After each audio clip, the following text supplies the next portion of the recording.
Hoćeš mene da tužiš?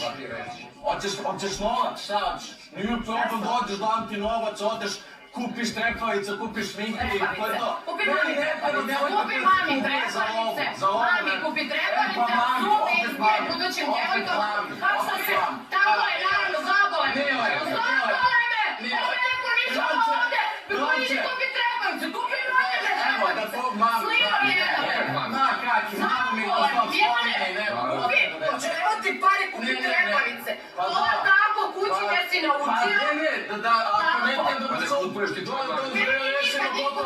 treba ti dam lovu, da kupiš trepavice, kupiš sve i to je to.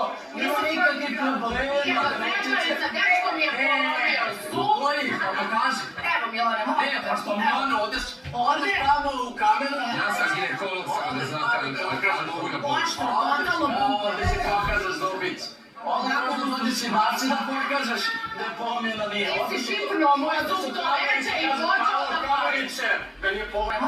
Pa što Milane, odeš tamo u kameru. Ja sam ginekolog, samo da znate, ali mogu na Pošto, totalno buko. Ovdje si pokažeš zubić. Onako dođeš i baci da pokažeš da je pomjena nije. Ti si šipnuo moja zub do leđa i počeo